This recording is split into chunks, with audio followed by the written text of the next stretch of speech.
मेरे चैनल पर नए हैं तो मेरे चैनल को लाइक, सब्सक्राइब, शेयर करें।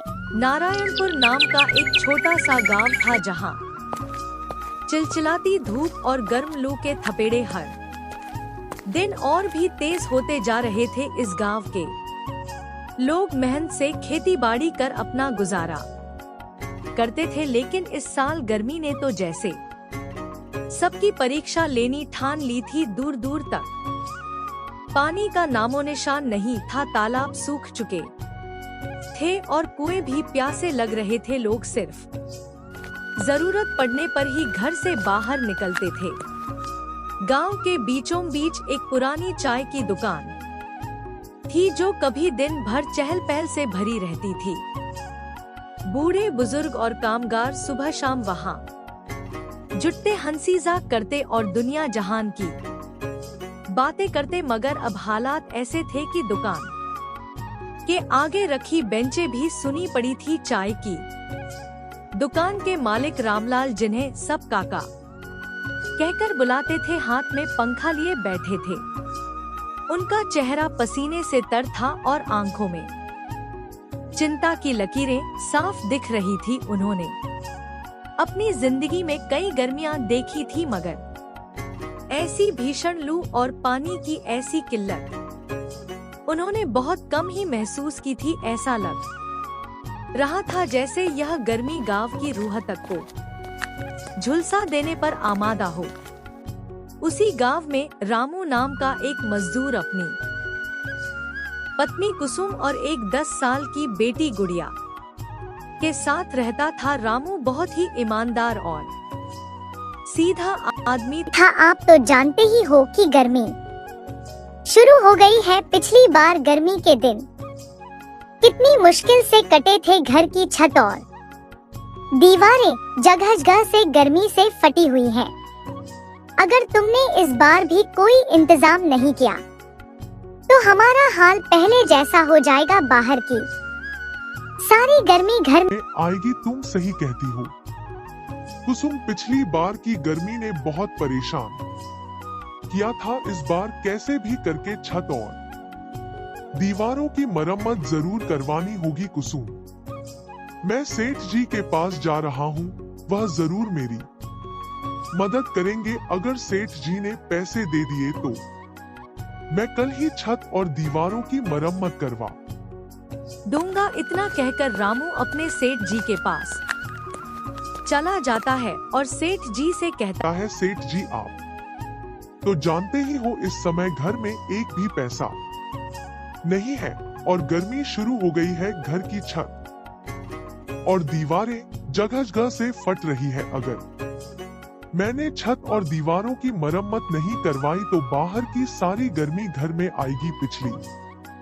गर्मी में तो मैंने अपने पड़ोसी के घर से पंखा ले लिया था, लेकिन उसने इस बार पंखा देने से मना कर दिया। अगर इस बार छत और दीवारों की मरम्मत नहीं करवाई तो गर्मी से मेरा पूरा परिवार बीमार हो जाएगा। सेठ जी, मुझे थोड़े बहुत पैसे दे दीजिए, अगले महीने की तनख्वाह में काट लेना। राहू, तुम्हें अच्छी तरह से पता है मैंने कभी भी तुम्हें किसी चीज के लिए मना नहीं किया। मैंने हर समय तुम्हारी मदद की है और तुम यह भी जानते हो कि हमारी दुकान इस समय बहुत घाटे में चल रही है। इस दुकान की वजह से मुझे बहुत नुकसान हो गया है, इसीलिए मुझे यह दुकान बंद करनी होगी। तुम भी अपने लिए कहीं और काम तलाश कर लो। सेठ जी, ऐसे में मुझे कहाँ काम मिलेगा? मैं तो आपसे बस थोड़े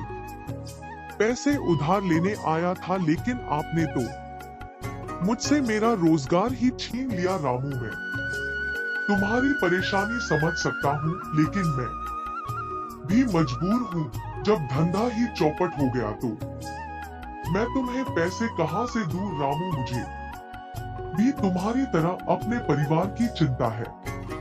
अब मुझे भी कोई दूसरा काम देखना होगा। घर के गुजारे के लिए बेचारा रामू मायूस होकर अपने घर चला जाता है। कुसुम, सेठ जी ने पैसे देने से मना कर दिया। है। इस गर्मी में उनका भी हाल हमारी ही तरह है। सेठ जी ने दुकान बंद कर दी है, इसलिए मुझे भी काम से निकाल दिया गया। अब मुझे भी कोई और काम तलाश करना होगा। यह तो बहुत बुरा हुआ। इतनी गर्मी में आपको कहाँ काम मिलेगा। पहले तो छत और दीवारों की चिंता थी, लेकिन अब तो काम भी नहीं रहा, तो छत और दीवारों की मरम्मत कैसे होगी। कुसुम तुम परेशान मत हो, मैं कल ही जाकर जरूर कोई काम ढूंढ लूंगा। अगर ईश्वर ने चाहा तो हम इस छत और दीवारों की मरम्मत भी करवा देंगे। अगले ही दिन रामू काम की तलाश में निकल जाता है। तभी रामू एक गोदाम पर जाता है और सेठ जी से कहता है, सेठ जी मैं काम की तलाश में हूँ, क्या आपके गोदाम पर कोई काम मिल सकता है। बेटा, हमारे गोदाम पर काम करने के लिए हमें मेहनती और भरोसेमंद लोगों की जरूरत होती है। तुम किस तरह से काम कर सकते हो।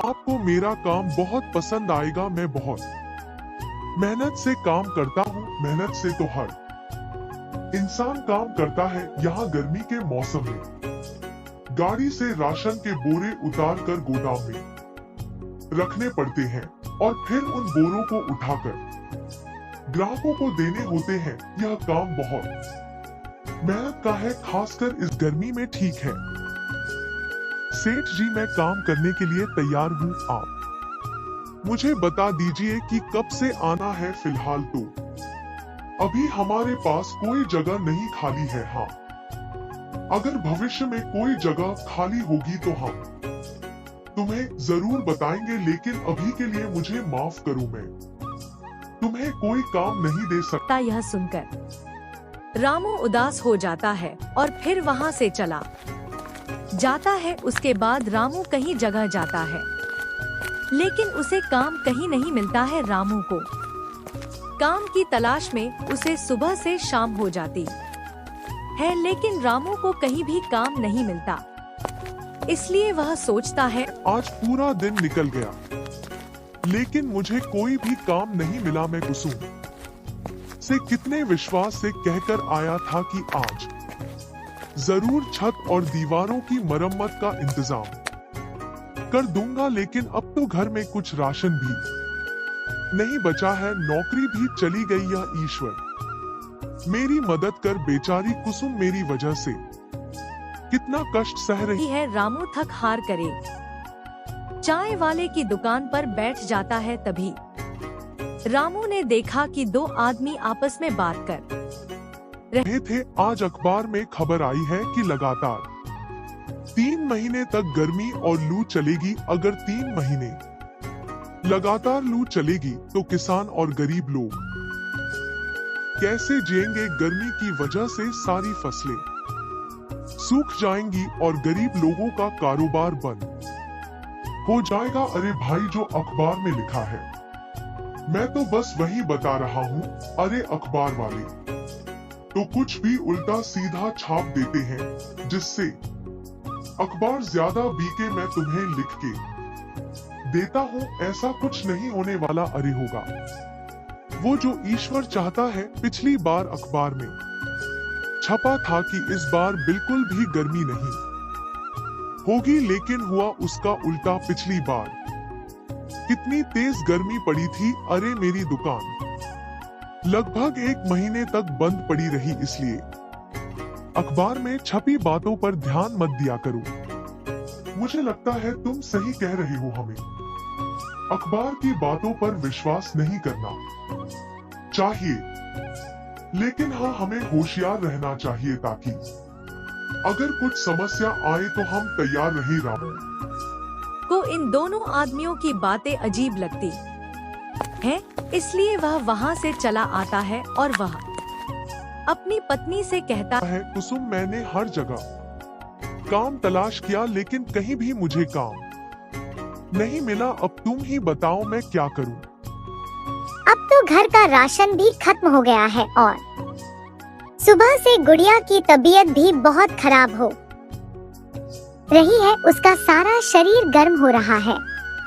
मुझे लगता है उसे लू लग गई है, तुम उसके लिए दवाई ले आओ। लेकिन कुसुम मेरे पास तो एक पैसा भी नहीं है। कुछ ही देर में गुड़िया का तबीयत बहुत ज्यादा खराब हो जाती है। रामू, अगर गुड़िया को इलाज नहीं मिली तो उसकी हालत और बिगड़ सकती है, तुम्हें जल्दी से कुछ करना होगा। जानता हूँ कुसुम, लेकिन मेरे पास एक भी रुपया नहीं है। ऐसे में गुड़िया के लिए दवाई कहाँ से लाऊं? मैं एक काम करता हूँ, सोहन के घर जाता हूँ, वो मेरी मदद जरूर करेगा। रामू सोहन के घर की ओर चल देता है और जोर जोर से सोहन के घर का दरवाजा खटखटाने लगता है। जैसे ही सोहन घर से बाहर आता है तो रामू सोहन से कहता है, सोहन भाई, मेरी बेटी बहुत बीमार है, उसे लू लग गई है। अगर उसे जल्दी से सही इलाज नहीं मिला तो उसकी हालत बहुत ज्यादा बिगड़ जाएगी। प्लीज तुम मुझे थोड़े से पैसे उधार दे दो, मैं तुम्हारा यह एहसान कभी नहीं भूलूंगा। रामू भाई, मेरे पास जितने भी पैसे थे वह सब एसी लगवाने में खर्च हो गए हैं, इसलिए देखो भाई, मैं तुम्हारी कोई मदद नहीं कर सकता। हो सके तो मुझे माफ कर देना रामू। अगर मेरे पास पैसे होते तो मैं तुम्हारी मदद जरूर करता। मुझे इस बात का बहुत दुख है कि मैं तुम्हारी इस परेशानी में मदद नहीं कर पा रहा हूँ। सोहन भाई, यह सिर्फ पैसे की बात नहीं है, यह मेरी बेटी की जिंदगी का सवाल है। क्या तुम सच में मेरी इस गंभीर स्थिति में मेरी मदद नहीं कर सकते क्या? मेरी बेटी तुम्हारी दया और सहायता के लायक नहीं है। रामू, मेरी बात को समझने की कोशिश करो। मैं सचमुच तुम्हारी मदद करना चाहता हूँ, लेकिन मेरे खुद के हालात इस समय सही नहीं है। लेकिन मुझे पूरा उम्मीद है कि कोई ना कोई तुम्हारी मदद जरूर करेगा। इतना कहकर सोहन घर के अंदर चला जाता है। सोहन की पत्नी सोहन से कहती है, अरे कौन था दरवाजे पर जो इतनी जोर जोर से दरवाजा पीट रहा था? अरे मेरा दोस्त रामू था, उसकी बेटी गुड़िया बहुत ज्यादा बीमार है, उसे लू लग गई है। उसके इलाज के लिए उधार पैसे मांगने आया था। मैंने साफ मना कर दिया उधार पैसे देने के लिए। लेकिन रामू तो आपका बहुत अच्छा दोस्त था, उसने तुम्हारी हर मुश्किल वक्त में बहुत बार मदद की है, फिर तुमने उसे पैसे उधार देने से क्यों मना कर दिया? अरे भगवान, मैं कोई दानवीर नहीं हूँ जो हर किसी की मदद करता फिरूं। और रही बात दोस्ती की, तो मैं उतना ही रिश्ता निभाता हूँ जितना मुझे खुद फायदा होता है। मेरे अलावा भी बहुत लोग हैं, कोई ना कोई उसकी मदद कर ही देगा। मुसीबत आते हुए देर नहीं लगती है, कहीं ऐसा ना हो तुम्हारा यह घमंड तुम्हें डूबे। अरे यह सब फालतू की बातें हैं, तुम इन सब बातों पर ध्यान मत दिया करो। वैसे भी यह कोई घमंड वाली बात नहीं है। अरे मेरे पैसे किसी को दूं या ना दूं, मेरी मर्जी। रामू अपने घर आता है, तभी उसकी बेटी गुड़िया अपनी माँ से कहती है, माँ मुझे बहुत गर्मी लग रही है, मेरा सिर भारी हो गई है और मेरा पूरा शरीर जैसे आग में जल रही हो। तुम कुछ करते क्यों नहीं? बच्चे की हालत खराब होती जा रही है, मरती है तो मरने दो, इसे भी पता चले कि यह गरीब बाप के घर में पैदा हुई है। मैं थक चुका हूँ लोगों से पैसे उधार मांग मांग के, कोई पैसे उधार देने को तैयार नहीं है। जबरदस्ती छीन के तो नहीं ला सकता ना, ऐसा मत कहिए।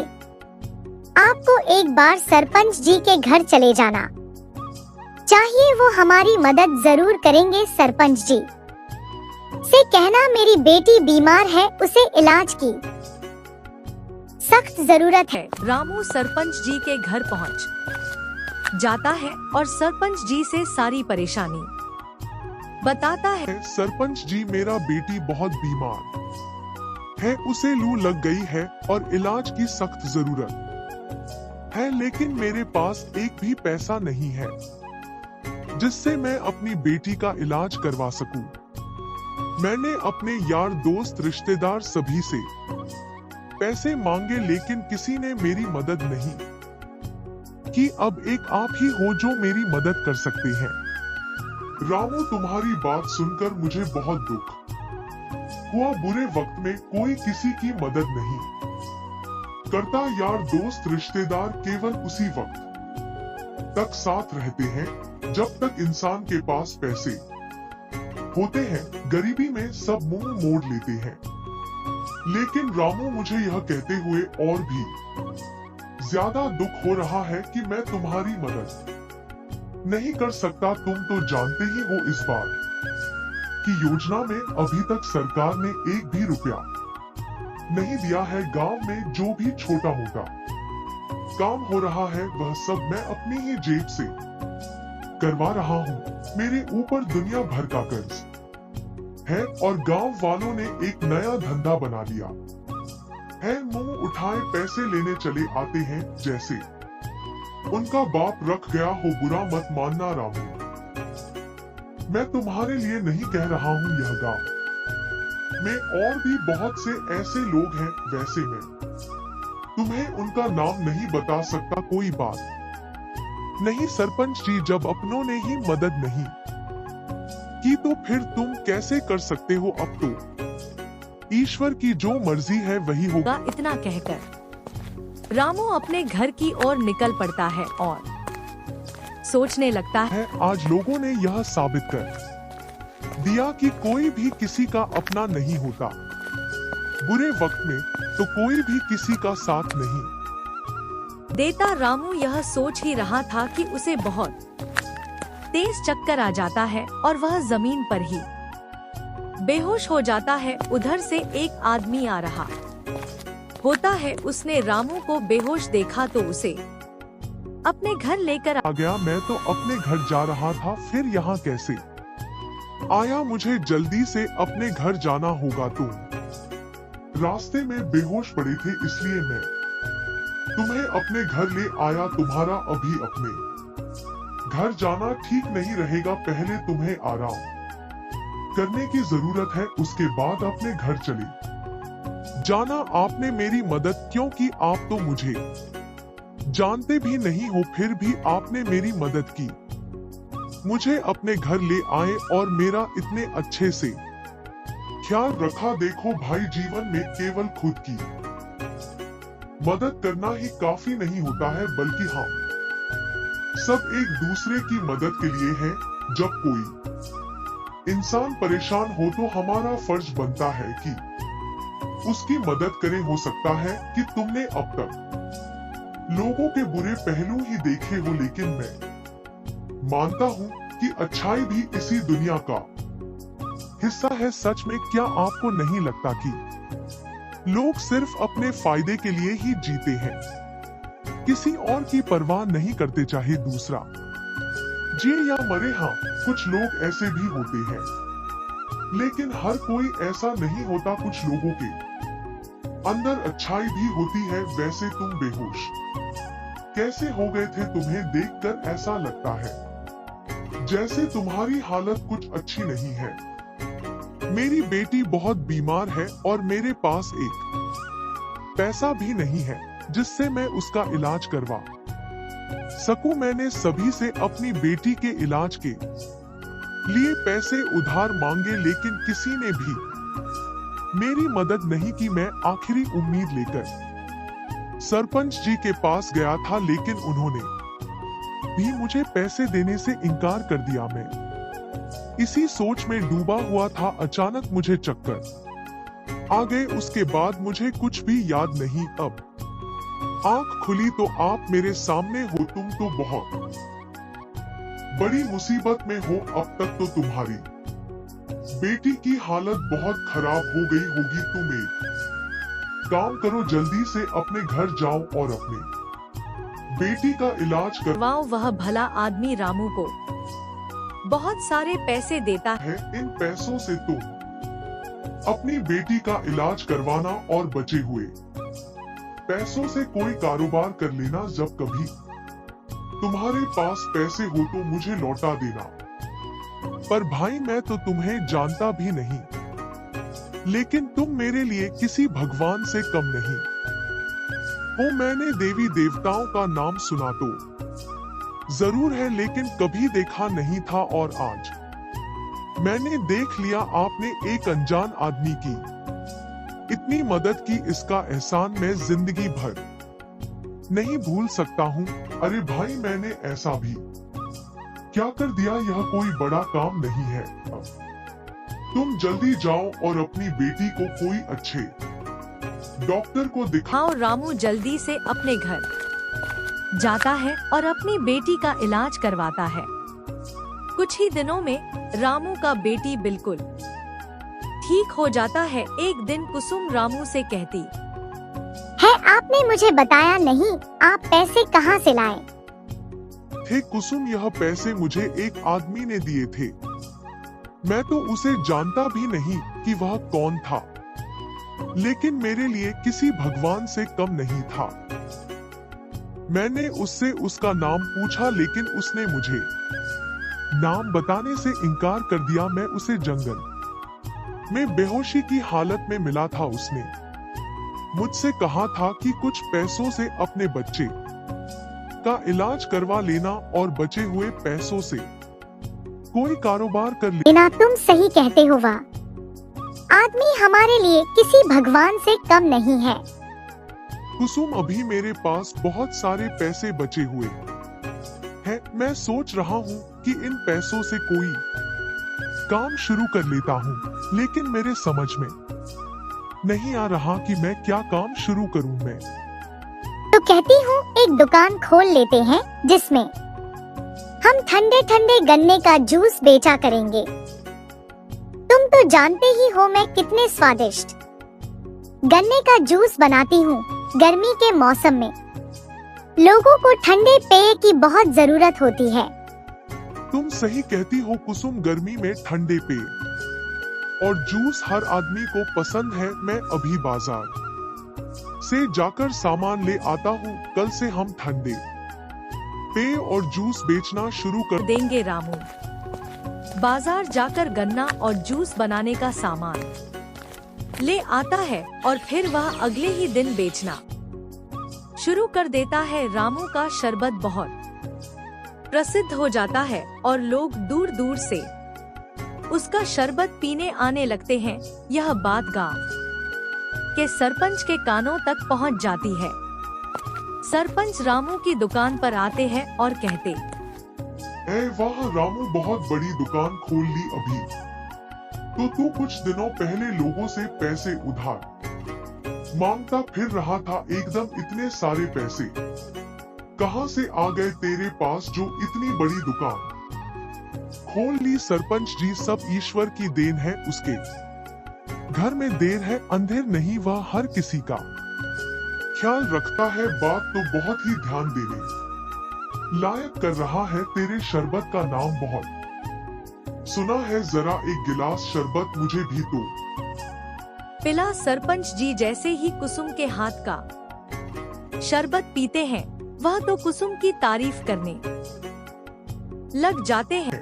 अरे वाह, बहुत ही स्वादिष्ट शरबत है रामू, तेरी पत्नी के हाथों में जादू है भाई, मानना पड़ेगा। ऐसा शरबत मैंने अपने जीवन में कभी नहीं पिया। अच्छा भाई, मैं अब चलता हूँ। तेरे शरबत के कितने रुपए हुए? अरे सरपंच जी, कैसी बात कर रहे हैं? हम आपसे पैसे कैसे ले सकते हैं? क्यों भाई, तुम मुझसे पैसे क्यों नहीं ले सकते यार? तुम्हारा काम है, काम में यारी दोस्ती नहीं होती। अगर घोड़ा घास से दोस्ती करेगा तो खाएगा क्या? लेकिन मुझे एक बात का बहुत दुख है कि उस दिन मैं तुम्हारी मदद नहीं कर पाया। उसके लिए मुझे माफ कर देना मेरे भाई। सरपंच रामू को पैसे देकर चला जाता है। कुछ दिन और गुजर जाते हैं। एक दिन जब रामू अपने घर होता है तो उसका दोस्त सोहन आता है। सोहन रामू की दुकान को चलती देखता है और उसका परिवार खुशहाल होता है। सोहन को अपने पुराने व्यवहार पर शर्म आती है। वह रामू से कहता है, रामू भाई मैं तुमसे माफी मांगने आया हूँ। उस दिन जब तुम्हारी बेटी बीमार थी और तुमने मुझसे मदद मांगी थी तो मैंने तुम्हें मना कर दिया था। मैं स्वार्थी बन गया था, लेकिन आज तुम्हारी कामयाबी देखकर मुझे एहसास हुआ कि मैंने कितनी बड़ी गलती की। कृपया मुझे माफ कर दो। सोहन, दोस्ती में माफी मांगने की जरूरत नहीं होती। मैं तुम्हें पहले ही माफ कर चुका हूँ। उस वक्त मैं तुम्हारी मजबूरी समझ गया था, लेकिन आज मैं तुम्हें यह बताना चाहता हूँ कि जीवन में कठिन समय सबके आते हैं, लेकिन अगर हम दूसरों की मदद करें तो ईश्वर हमारी मदद जरूर करता है। तुम सही कहते हो रामू भाई। आज मैंने सीख लिया कि दूसरों की मदद करना ही सच्ची इंसानियत है। मैं आज से हर किसी की मदद करूंगा, चाहे वह कितनी भी छोटी क्यों ना हो। रामू और सोहन की दोस्ती फिर से मजबूत हो जाती है। रामू की दुकान दिन ब दिन फलने फूलने लगती है और वह गांव के लोगों के लिए एक मिसाल बन जाता है। भी ऐसी कहानियाँ देखने के लिए हमारे चैनल को सब्सक्राइब कर ले ताकि न्यू कहानियाँ आप तक जल्दी पहुँचे।